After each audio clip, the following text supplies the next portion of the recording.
할렐루야. 네, 오늘도 예배의 자리에 나오신 여러분에게 하나님의 크신 은혜와 사랑이 충만하시기를 간절히 소망합니다. 오늘이 20대 대선 대통령 선거가 있었던 날이었죠. 다들 투표를 하시고 결과를 기다리실 텐데 오늘이나 아니면 내일 결과가 나오는 후보가 이제 대통령이 되어서 청와대에 입성하게 됩니다. 이전에 그 후보가 어느 집에 살았던지 상관없이 우리나라에서 최고의 대우를 받게 되고, 그리고 최고의 경호를 받고, 또한 최고로 좋은 집에서 5년 동안 삶을 살게 되는 것이죠. 또한 세계에서도 인정을 받고, 또한 세계에서도 대우를 받는 그러한 삶을 5년 동안 살게 됩니다. 오늘 본문도 이 대통령 선거와 맞추어서 공가를 한 건지는 잘 모르겠지만 예수님도 입성을 하시게 되시죠. 어디에 입성하시나요? 바로 우리가 알고 있는 예루살렘에 입성하시는 말씀이 오늘 본문의 말씀입니다.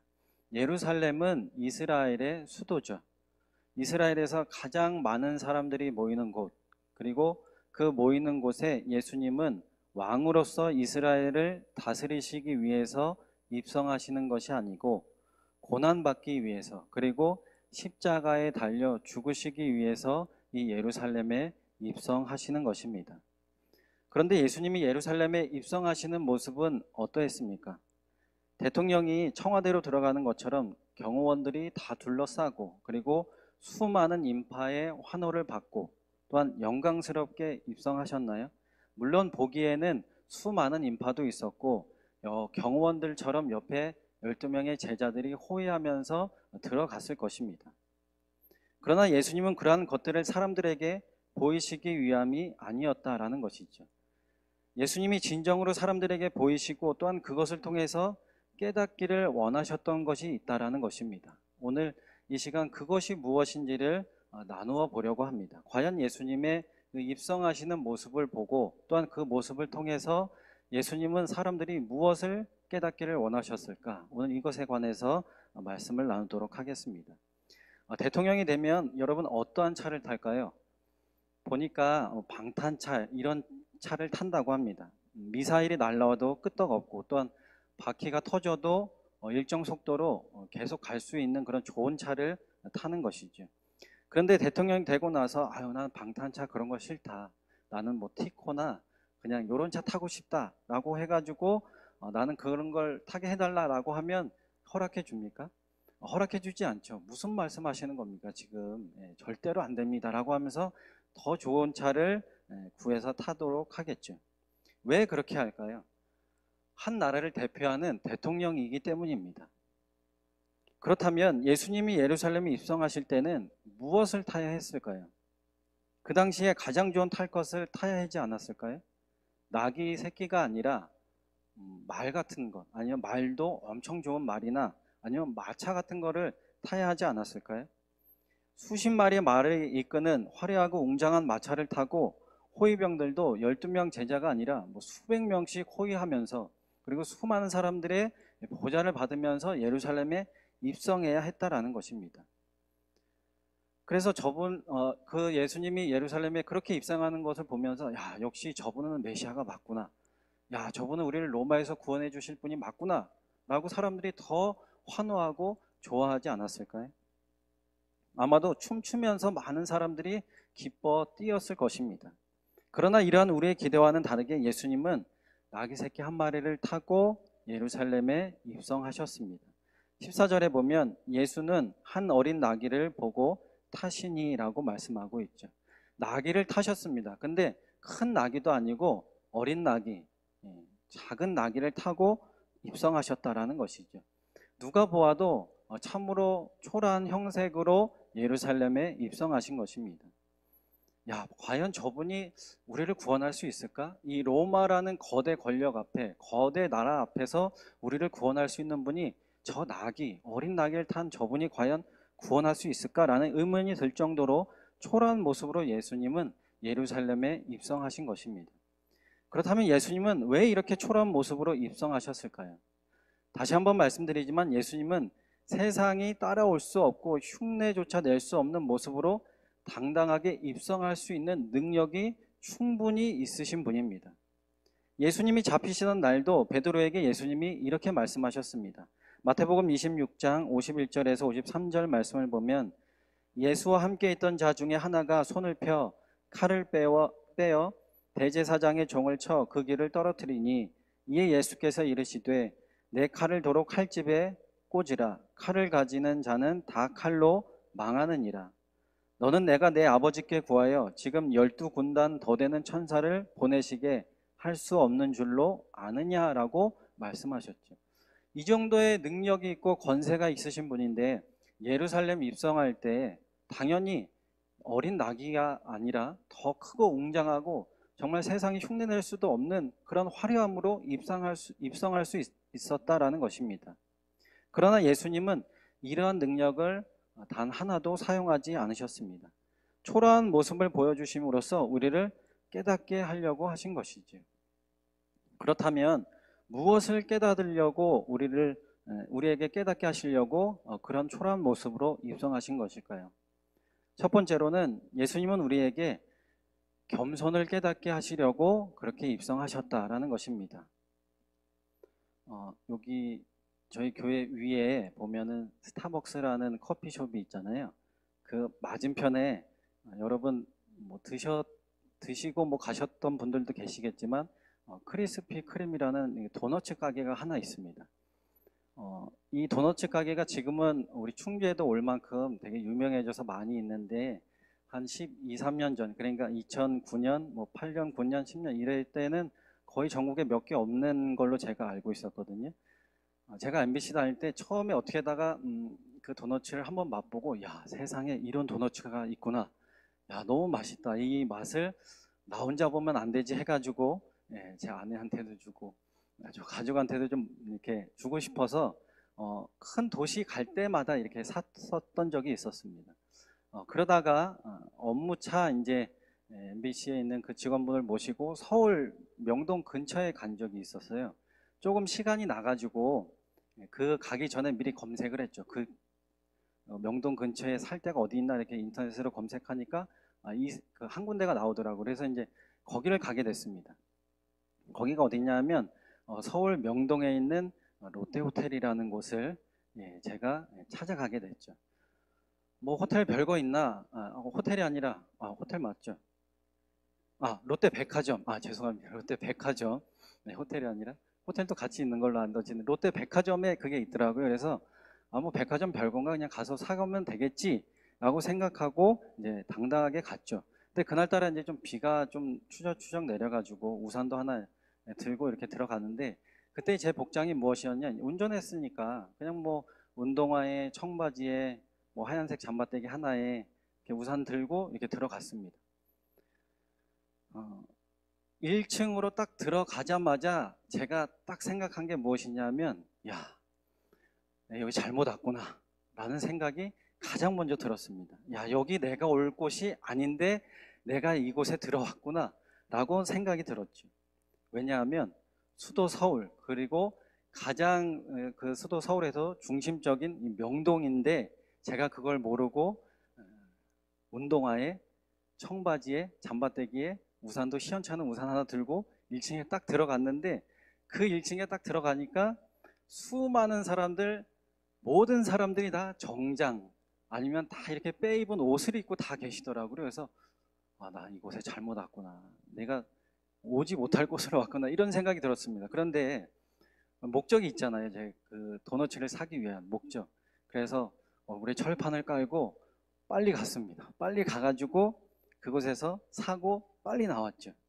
얼굴이 화끈거렸지만 어쩔 수 없었습니다. 그래도 그 대기열에서 꿋꿋이 서가지고 모든 사람이 저를 쳐다보는 것 같았지만 그래도 그 도너츠를 하나 먹기 위해서 그곳에 가서 사서 나온 적이 있습니다. 그리고 제가 생각한 것은 야, 내가 이제 백화점은 절대 가지 말아야지 라고 하면서 지금까지 백화점은 가본 역사가 없습니다. 물론 청주 백화점은 가봤는데요. 뭐 청주랑 이 서울이랑은 급이 다르죠. 그래서 그런 데는 더 이상 가본 적이 없습니다. 그리고 제가 사역을 시작하면서 교회에서 이제 주일날 다른 교회 탐방할 수 있는 이런 시간을 주셔가지고 그때 몇몇 이런 교회 탐방 간 적이 있는데 제가 그때 서울의 명성교회를 한번 가본 적이 있었습니다. 여러분 명성교회 가보신 분들 아시겠지만 규모가 정말 어마어마합니다. 지하철역에서 내려서 명성교회까지 걸어가는 길이 흔히 이야기하면 한 대학교의 캠퍼스 같은 느낌이 들었습니다. 들어가는 길목마다 건물들이 다 명성교회 건물이에요. 하나는 뭐 명성교회 도서관, 뭐 하나는 또 명성교회 교회 주일학교, 뭐 하나 우리 교회 만나는 게 하나 교회, 뭐 주일학교 교회 이렇게 군데마다 있었고, 또한 들어가서 이제 본격적인 본당 지하에는 뭐 식당도 있고 이렇게 있었는데, 그 성가대 연습실을 제가 우연찮게 지나가다가 봤는데 거짓말 안 하고 성가대 연습실이 우리 교회 본당만 했습니다. 그곳에서 성가대들 막 연습하고 뭐 식당에서 이제 밥도 먹고 이렇게 했었는데요. 제가 그때 갔을 때도 복장이 어떤 복장이었냐? 여름에 갔었거든요. 슬리퍼는 아닌데 약간 아쿠아 슈즈 같은 그런 거 슬리퍼 같은 거 하나 신고, 반바지에 그냥 남방 같은 거 하나에 이렇게 하고 갔습니다.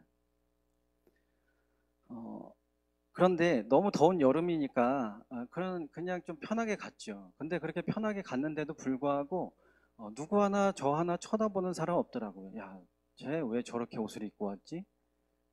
저 신발은 왜 저렇게 신고 온 거야? 라고 하면서 저를 따가운 눈총으로 보는 사람이 단 한 명도 없었다라는 것입니다.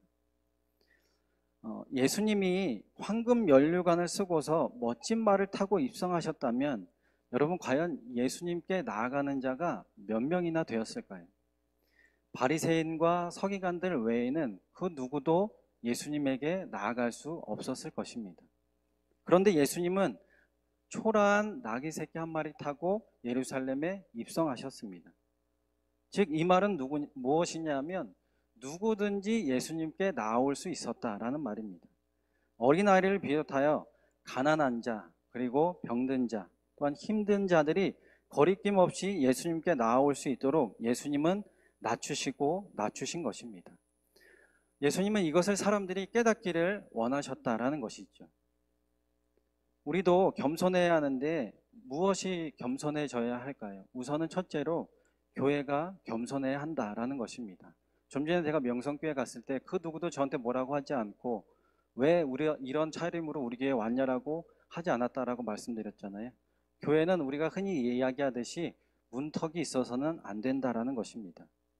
예전 우리가 오래 살던 집 보면 문턱이 있었죠. 문턱이 있어서 어린아이들 보면 막 뛰어다니다가 문턱에 걸려 넘어지기도 하고 했지만 지금의 집들을 보면 문턱이 전혀 없습니다. 그러니까 지나다니기가 얼마나 좋은지 모르겠어요. 그와 마찬가지로 우리 교회가 문턱이 있어서는 안 된다라는 것입니다. 누군가가 들어오다가 넘어지거나 또한 우리가 다니다가 넘어지는 일이 있어서는 안 된다라는 것이죠. 그 누구도 들어올 수 있도록 해야 하고 그 누구도 마음껏 와서 찬양하고 주님께 기도하고 주님께 영광 올려드리고 또한 주님의 말씀을 드릴 수 있는 곳이 바로 어디가 되어야 되냐? 교회가 되어야 한다라는 것입니다. 그리고 다음으로는 우리 성도들이 겸손해져야 한다라는 것이죠. 겸손은 바울의 고백에서 우리가 찾아볼 수 있습니다. 갈라디아서 6장 17절에 보면 이후로는 누구든지 나를 괴롭게 하지 말라. 내가 내 몸에 예수의 흔적을 지니고 있노라 라고 말하고 있습니다. 바울은 자신에게 예수의 흔적이 있다고 말하고 있습니다. 이 흔적은 그가 수많은 사명을 감당하면서 당했던 모진 고난의 흔적들이었습니다. 때로는 매를 맞기도 하고 때로는 여러 가지 힘든 상황 가운데 자신의 목숨을 잃을 만큼 어려운 상황 가운데 닥쳤을 때 당하는 그런 상처와 흔적들이었다라는 것이죠. 이것을 바울은 나의 고통이다, 나의 상처다 이렇게 하지 않고 왜 예수의 흔적이다라고 이야기를 했을까요? 바로 겸손해지기 위해서 바울은 예수의 흔적이다라고 이야기했습니다. 예수님이 당하신 고통과 고난에 비교도 안 될 정도의 흔적을 보면서 바울은 누구를 바라본 것입니까? 바로 예수 그리스도를 바라보았다라는 것입니다. 그러니 당연히 겸손해질 수밖에 없다라는 것이죠. 야, 예수님에 비하면 내가 당한 상처, 이 고통 아무것도 아니야 라고 하면서 바울은 그 흔적을 예수님의 흔적이라고 말하고 있는 것입니다. 여러분, 우리에게는 이런 예수님의 흔적이 있습니까? 우리에게도 이런 흔적이 있어야 한다라는 것이죠. 그 흔적은 다름 아닌 거룩의 흔적이 되어야 되고, 또한 구별됨의 흔적이 되어야 되고, 섬김의 흔적, 그리고 희생의 흔적, 그리고 사랑의 흔적이 바로 저와 여러분들에게 있어야 될 줄로 믿습니다. 직장에서 다 같이 어울리는 회식을 하면 술도 먹고 세상적으로 놀아야 하는데, 그곳에서 거룩함을 지키는 것이죠. 그러다가 상사에게 혼나기도 합니다. 아, 저 사람 참 별난 사람이네 라고 하면서 직장 동료들이 손가락질을 합니다. 그럼에도 불구하고 꿋꿋하게 믿음을 지켜나갈 때 우리에게는 거룩의 흔적들이 생겨나게 되는 것이죠. 세상 사람들이 감당하지 못하는 상황 가운데 우리가 뛰어들어가서 섬김의 모습을 보여주는 것, 또한 희생의 모습을 보이고 사랑으로 품는 것이 바로 우리 영혼에 예수님의 흔적을 새기는 것입니다. 이런 흔적들이 쌓이고 쌓일 때 우리는 겸손함으로 나아갈 수밖에 없다라는 것이죠. 세상에 감당할 수 없는 것들을 감당하는 하나님의 자녀가 되는 것입니다. 여러분, 감당하실 수 있으시겠습니까? 우리는 감당할 수 있습니다. 왜냐하면 저와 여러분의 마음속에는 지금도 살아계시는 예수님이 우리와 함께 하시기 때문입니다. 그래서 우리 교회가, 또한 우리가 예수님 보여주신 겸손처럼 온전히 겸손함으로 세상에 나아가 승리할 수 있는 저와 여러분의 복 있는 삶이 되시기를 예수님의 이름으로 간절히 소망합니다. 두 번째로는 예수님은 우리의 무지한 생각을 깨려고 그런 모습으로 들어오셨다라는 것이죠.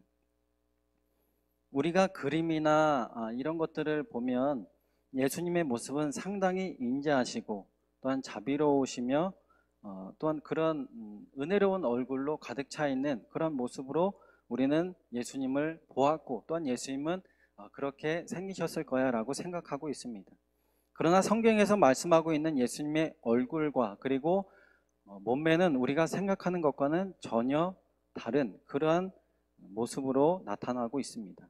이사야서 53장 2절에서 3절 말씀을 보면, 그는 주 앞에서 자라나기를 연한 순 같고 마른 땅에서 나온 뿌리 같아서 고운 모양도 없고 풍채도 없은즉 우리가 보기에 흠모할 만한 아름다운 것이 없도다.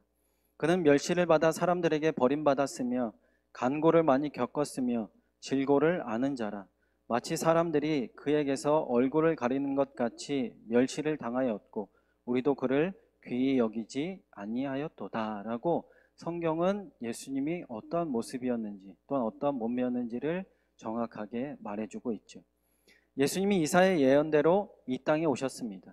우리가 흠모할 만한 모습이 아니었다라고 분명하게 말하고 있죠. 그런데 아이러니하게도 사람들은 이러한 예수님을 지금 본문에서는 어떻게 하고 있는 것입니까? 이스라엘의 왕이다라고 하면서 종려나무 가지를 흔들면서 박수를 치고 환호하고 그를 맞이하고 있는 것입니다.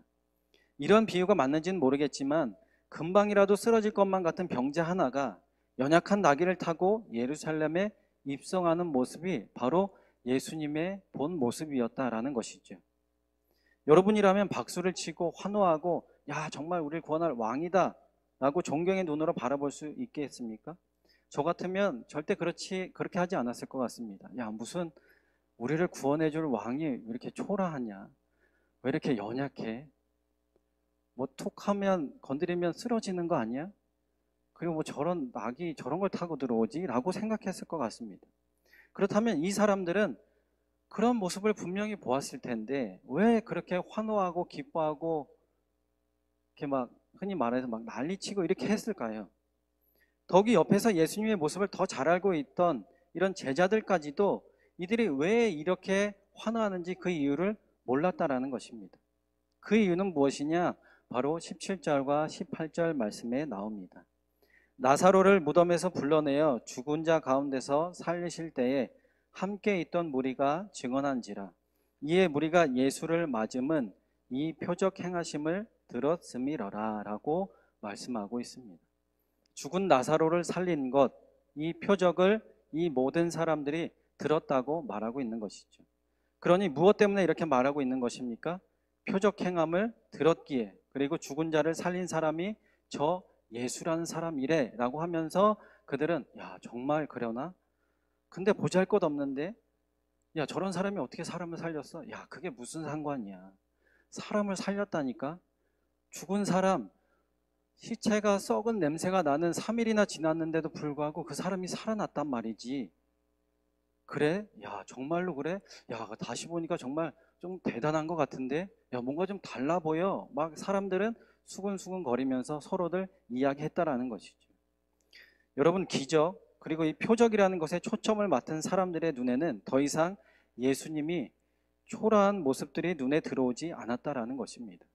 예수님이 낙이 새끼가 아니라 강아지를 타고 들어왔어도 이들은 환호하고 또한 기뻐했을 것입니다. 명성이 만든 착시 현상이라는 말이 있습니다. 평범한 사람을 위대한 사람으로 보이게끔 하는 현상이다라는 것이죠. 이러한 생각들이 누구에게 가득 차 있었냐? 바로 이 예루살렘에 나온 모든 사람들, 예수님의 입성을 반기는 모든 사람들의 머릿속에는 이것으로 가득 차 있었다라는 것입니다.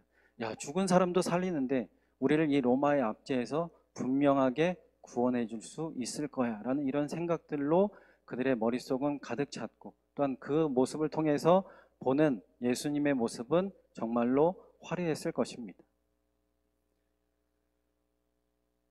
그러나 그들이 생각하는 그런 일들이 과연 일어났을까요?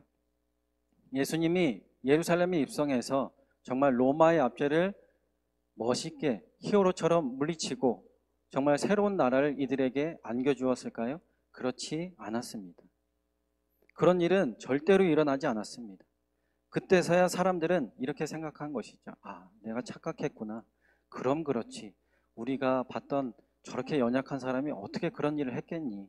말도 안 되지 라고 생각하면서 예수님께 침을 뱉고 또한 예수님을 발로 차고 또한 모욕하는 일에 오히려 더 앞장섰다라는 것입니다. 이 모든 것을 아셨던 예수님은 그래서 초라한 모습으로 나귀 새끼를 타고 예루살렘에 입성하신 것이죠. 실질적인 모습을 보고 깨닫기를 원하셨지만 그들은 이러한 예수님의 실질적인 모습은 보지 못한 채 착시 현상에 빠져서 자신들이 바라보고자 했던 모습만으로만 예수님을 바라보았던 것입니다. 우리도 이러한 착각 속에서 신앙생활을 할 때가 있습니다. 그래서 우리는 이것을 네 글자로 무엇이라고 흔히 이야기하냐? 기복신앙이라고 우리는 흔히 이야기를 하죠. 내가 복을 받으면 야, 역시 하나님은 살아계신 분이야. 야, 역시 하나님은 복 주시는 하나님이 맞아. 예수 믿기 잘했어 라고 하면서 환호합니다. 그러다가 기도해도 응답이 없고 나에게 아무런 역사가 일어나지 않으면 그때 가서는 예수님을 모욕하고 예수님을 조롱하고 떠나가는 일을 서슴지 않는 모습이 바로 우리들의 모습 속에 있다라는 것입니다. 지금 나의 모습 속에, 그리고 우리의 모습 속에 유대인들처럼 환호성을 치며 또한 예수님의 능력만을 바라보는 이 세상의 복만을 바라보는 그런 모습이 우리 속에는 없지 않나라는 것을 이 시간 우리는 돌아보아야 하는 것이죠. 이사야 53장 4절에서 5절 이렇게 말씀하고 있습니다. 그는 실로 우리의 질고를 지고 우리의 슬픔을 당하였거늘 우리는 생각하기를 그는 징벌을 받아 하나님께 맞으며 고난을 당한다 하였노라. 그가 찔림은 우리의 허물 때문이요 그가 상함은 우리의 죄악 때문이라.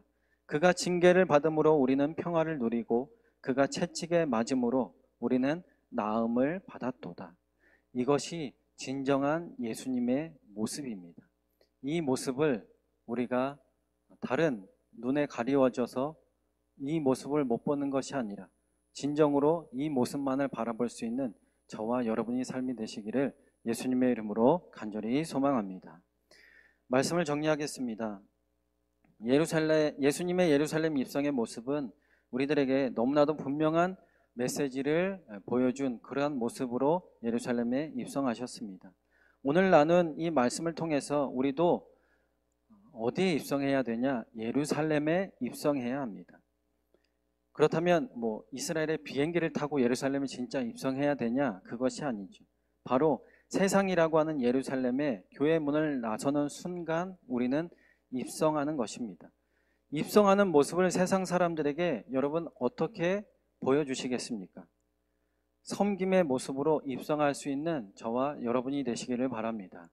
겸손한 모습으로 세상에 입성할 수 있는 저와 여러분이 되시기를 바랍니다. 또한 낮은 자리로 입성할 수 있는 우리가 되기를 바랍니다. 되도록 보이지 않는 곳에서 사랑을 실천하는 저와 여러분이 되시기를 바랍니다. 소금의 맛을 내며 입성할 수 있는 우리가 되기를 바랍니다. 어두운 곳에 빛을 비추며 입성할 수 있는 우리가 되기를 바랍니다. 그리고 무엇보다도 우리들을 통해서 예수님을 정확히 바라볼 수 있도록 창문이 될 수 있는 저와 여러분이 되시기를 바랍니다. 여러분, 창문이 화려하면 정확히 볼 수 없습니다. 창문이 더러우면 또한 정확히 볼 수가 없습니다. 창문은 언제나 깨끗함을 유지해야 합니다. 창문이 깨끗함이 유지될 때 정확하게 그 안에서 무슨 일이 일어나는지, 또한 그것이 무엇인지를 정확하게 볼 수 있다는 것이죠. 그래서 저와 여러분은 무엇이 되어야 되냐? 바로 이런 창문이 되어야 한다는 것입니다. 오늘 이 자리에 나오시기 전까지 우리의 창문이 더러웠거나 아니면 좀 화려했던 그런 창문들이 있었다면 이 시간 모두 주님의 보혈로 깨끗하게 씻길 수 있는 시간이 되시기를 바랍니다. 그래서 이 세상에 입성할 때 정말 우리를 통해서 정말 세상 사람들이 이러한 예수님의 진정한 모습을 볼 수 있는, 그래서 그 예수님을 보고 또한 진정한 구원의 길로 또한 생명의 길로 그 모든 사람들이 다시금 그 주님의 길에 입성할 수 있는, 또한 그 사역에 저와 여러분이 온전히 받을 수 있는 그러한 온전한 주님의 자녀가 되기를 예수님의 이름으로 간절히 소망합니다. 우리 이 시간 오늘 주신 말씀 가지고 함께 기도하기를 원합니다. 주님, 지금 우리가 서 있는 자리는 어떠한 자리입니까? 나를 자랑하는 자리에 서 있지 않는지, 나를 드러내는 자리에 서 있지 않는지 돌아보게 하옵소서. 예수님의 예루살렘 입성을 통해 더욱더 낮은 자리에 서게 하시고 세상의 소금으로 녹아들게 하시며 빛으로 어둠을 밝히는 자녀들이 되게 하옵소서. 또한 우리를 통해 예수님을 드러내길 원합니다. 진정한 진리와 구원의 역사를 보여주며 영생의 기쁨을 전할 수 있는 창문의 역할을 감당하도록 능력과 힘을 더하여 주시옵소서. 세상이라는 예루살렘으로 나아갑니다. 주님 함께하여 주셔서 오늘도 내일도 변함없이 승리하는 주님의 자녀들이 되게 하옵소서. 감사합니다. 사랑합니다. 예수님의 이름으로 기도합니다. 아멘.